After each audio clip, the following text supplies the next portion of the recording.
हिमाचल प्रदेश के लाहौल स्पीति के गांव में अचानक आई फ्लैश फ्लड से अफरा तफरी मच गई।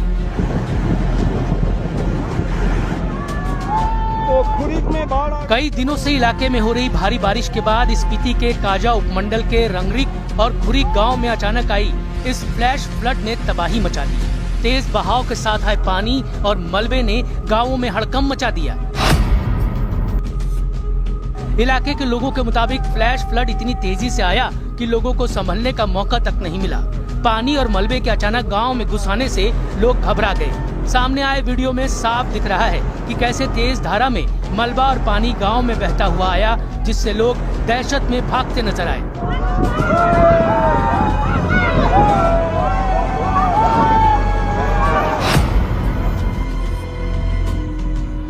फ्लैश फ्लड का पानी इतनी तेजी से आया कि गांव के लोगों को संभलने का मौका तक नहीं मिला।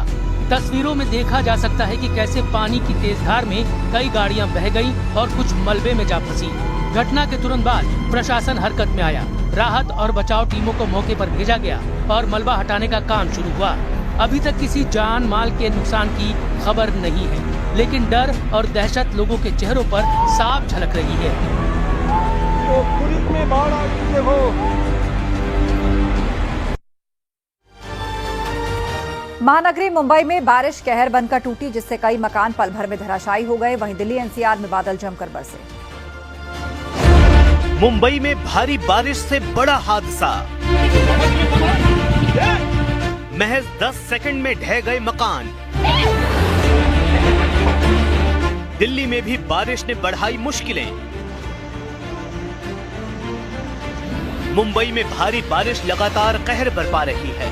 शहर में भारी बारिश के चलते एक बड़े हादसे ने लोगों को खौफ में डाल दिया, जहां एक टीले पर बने कई घर और दीवारें महज 10 सेकंड में ढह गए।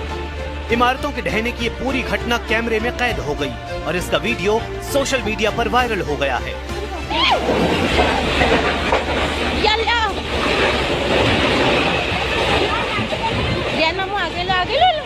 गनीमत ये रही कि इस हादसे में किसी की जान नहीं गई। घटना के समय मौजूद लोगों ने बताया कि बारिश के साथ मलबा इतनी तेजी से गिरा कि किसी को कुछ समझ में ही नहीं आया। सब कुछ महज कुछ सेकंड में खत्म हो गया। प्रशासन ने तुरंत मौके पर पहुंचकर मलबा हटाने का काम शुरू किया और आसपास के मकानों को एहतियात के तौर पर खाली करा लिया गया। मुंबई में भारी बारिश की चेतावनी। मौसम विभाग ने मुंबई, ठाणे, नवी मुंबई और पनवेल के लिए अगले कुछ घंटों में भारी बारिश का अलर्ट जारी किया है। बारिश की वजह से अंधेरी सबवे में इतना पानी भर गया कि उसे बंद करना पड़ा। दिल्ली एनसीआर में भी तेज बरसात से बढ़ी मुश्किलें। उधर दिल्ली एनसीआर में बुधवार की सुबह एक बार फिर बारिश की मार के साथ शुरुआत हुई। दक्षिण दिल्ली, आईटीओ और मेहरौली गुड़गांव रोड जैसे इलाकों में घुटनों तक पानी भर गया, जिससे लंबा ट्रैफिक जाम लग गया। निचले इलाकों में बाढ़ का खतरा मंडरा रहा है और अंडरपास बंद होने की आशंका है। मौसम विभाग ने कच्चे मकानों और सड़क किनारे बनी झुग्गियों को मामूली नुकसान की भी चेतावनी दी है। दिल्ली में यमुना नदी का जलस्तर भी चिंता का विषय बना हुआ है। हरियाणा के हथनी कुंड बैराज से इस मॉनसून सीजन में बड़ी मात्रा में पानी छोड़ा गया है। जल भराव और ट्रैफिक जाम से हाल बेहाल हैं। हर साल मानसूनी बारिश में साइबर सिटी गुरुग्राम डूबती हुई नजर आ रही है। वहीं अगर नोएडा की बात की जाए तो मानसून यहां भी बरसता है, लेकिन बारिश शहर के लिए मुसीबत नहीं बनती।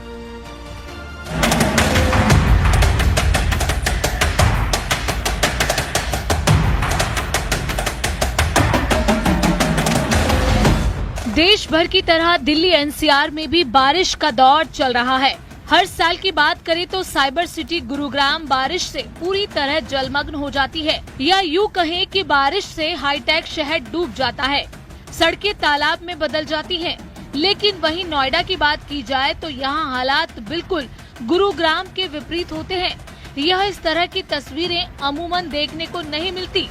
आईटी हब और ढेरों कंपनियां होने के बावजूद गुरुग्राम की हालत पतली हो जाती है। इतना ही नहीं, गुरुग्राम से पहले जो हाहाकारी तस्वीरें सामने आई उसमें लोग तैरते हुए भी दिखाई दिए। राजधानी से सटे हाईटेक इलाके में ये एक दाग की तरह है। गुरुग्राम अरावली हिल्स के बीच में बसा शहर है, जहां मानसून के मौसम में पानी शहर की तरफ बहता है। 270 किलोमीटर के करीब नगर निगम एरिया में सीवर और ड्रेनेज का सिस्टम है। हर साल इसकी सही तरह से सफाई नहीं होती, जिसकी वजह से जल भराव हो जाता है। करोड़ों खर्च करने के बाद भी सीवर और ड्रेनेज सफाई पूरी तरह नहीं हो पाती। सड़क पर पानी ज्यादा आता है। शहर में काफी तेज विकास हुआ है। इंडस्ट्री के साथ रिहायशी इलाके भी बढ़े हैं, लेकिन सीवर और ड्रेनेज सिस्टम वही पुराना। करोड़ों का बजट, नगर निगम, GMDA, NHAI समेत दूसरी एजेंसियों के बावजूद वाटर लॉगिंग पर अंकुश नहीं लग पाया। वहीं गुरुग्राम से हर दिन 400 MLD के करीब सीवर का पानी निकलता है। 28 किलोमीटर लंबी इस ड्रेन का आधा हिस्सा ही पक्का है। बारिश के दिनों में जल जमा हो जाता है। वहीं अगर नोएडा की बात करें तो यहाँ पर बारिश के बाद भी हालात सामान्य रहते हैं। यहाँ जल भराव न होने के कई कारण हैं। नोएडा में बढ़िया जल निकासी सिस्टम है, जो बारिश के पानी को प्रभावी ढंग से नालों और नदियों में ले जाती है, जिससे पानी जमा नहीं हो पाता। नोएडा प्राधिकरण जल प्रबंधन पर भी ध्यान देता है, जिसमें नालों की नियमित सफाई शामिल है, ताकि वो बारिश के पानी को आगे ले जा सकें। नोएडा शहर में सड़क और इमारतों का निर्माण इस तरह से किया गया है कि बारिश का पानी जमा न हो पाए। नोएडा का क्षेत्र समतल नहीं है, इसमें कुछ ढलान है जो पानी को प्राकृतिक रूप से बहने में मदद करता है। ये सभी कारण है जो नोएडा को गुरुग्राम से अलग दिखाता है, और यहाँ मानसूनी बारिश भी मुसीबत नहीं बन पाती। Bureau report, News 18, UP, Uttarakhand.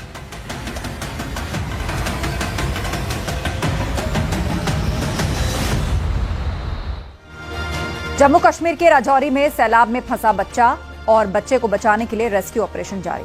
बच्चे के रेस्क्यू में सेना का हेलीकॉप्टर जुटा हुआ है। तो बच्चे को बचाने के लिए सेना का हेलीकॉप्टर जुटा हुआ है। राजौरी जम्मू कश्मीर की तस्वीरें हैं, जहां पर एक बच्चा सैलाब में फंस गया है, उसकी तलाश की जा रही है और किस तरीके से सेना का हेलीकॉप्टर उसे बचाने में जुटा है वो आप तस्वीरों में देख रहे हैं।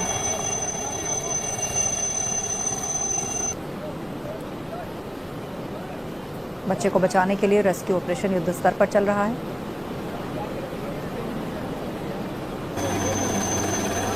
और ये सेना का हेलीकॉप्टर है जो इस रेस्क्यू ऑपरेशन में जुटा है।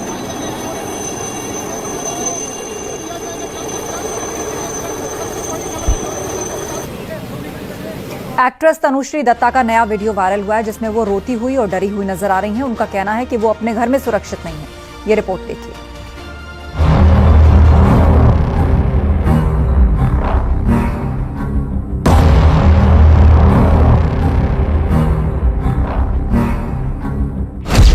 ढोल की ऋतु त्रिपाठी आज दहशत में है।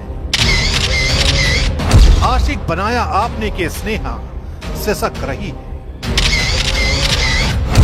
गुड बॉय बैड बॉय के जिंकी कपूर रो रही है।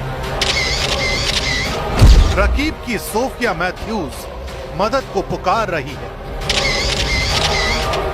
क्योंकि बॉलीवुड की तनुश्री दत्ता को टॉर्चर किया जा रहा है। उनके आंसू इस बात की तस्दीक कर रहे हैं, उनका चेहरा उनके साथ हो रही ज्यादती की गवाही दे रहा है। सोशल मीडिया पर शेयर किए गए अपने 57 सेकंड के वीडियो में तनुश्री ने खुद पर 4-5 साल से हो रहे टॉर्चर का दर्द बयां किया है। आप खुद सुनिए कैसे तनुश्री दत्ता सामने आई और बिलख बिलख कर रोने लगी। Guys, I'm being harassed in my own home. मुझे मेरे ही घर में परेशान किया जा रहा है। I just called the cops. परेशान होके मैंने पुलिस को कॉल किया, police I. And they've asked me to come to the police station to launch a proper complaint. I'm going to probably go tomorrow, day after. I'm not well. मुझे इतना परेशान किया गया है पिछले 4-5 सालों में कि मेरी तबीयत खराब हो गई है। इसके आगे तनुश्री दत्ता ने कहा कि मैंने पुलिस को फोन किया है, वे आए और मुझे पुलिस स्टेशन जाकर शिकायत दर्ज करने को कहा। मैं शायद कल या परसों जाऊंगी क्योंकि मेरी तबीयत ठीक नहीं। वीडियो शेयर कर तनुश्री दत्ता ने मदद की गुहार लगाई। They've asked me to come to the police station to launch a proper complaint. I'm going to probably go tomorrow, day after. I'm not well. मुझे इतना परेशान किया गया है पिछले 4-5 सालों में कि मेरी तबीयत खराब हो गई है। मैं कुछ काम नहीं कर पा रही हूँ, मेरा घर पूरा एकदम मेसी होके पड़ा हुआ है। I can't hire even maids because they planted maids in my house. And I had such a bad experience with maids coming in and stealing and doing all kinds of things. I have to do all my work. मेरे दरवाजे के बाहर आके लोग, I'm being troubled in my own house. Please someone help me. Social media पर जो video Tanushree ने post किया है, उसके कैप्शन में उन्होंने 4 से 5 साल की अपनी पीड़ा का जिक्र किया है। तनुश्री ने वीडियो के साथ लिखा, मैं आज इस उत्पीड़न से तंग आ चुकी हूँ।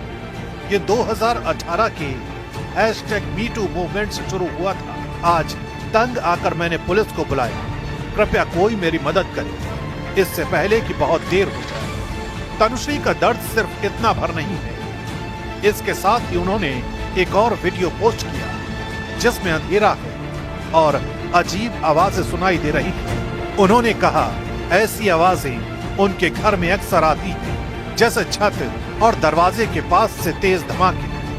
उन्होंने बताया कि 2020 से ये आवाजें लगभग हर दिन उसे सता रही हैं। नाना पाटेकर पर #MeToo के तहत दुर्व्यवहार का आरोप लगाने वाली तनुश्री को लंबे वक्त से कोई फिल्म नहीं मिली है। अब ये काम न मिलने की वजह से डिप्रेशन है या फिर इन्हीं परेशानी की वजह से उन्हें काम नहीं मिल रहा है। वजह जो भी हो, लेकिन एक बात तो साफ है कि बॉलीवुड की चकाचौंध के बीच एक और सितारा गर्दिश में है।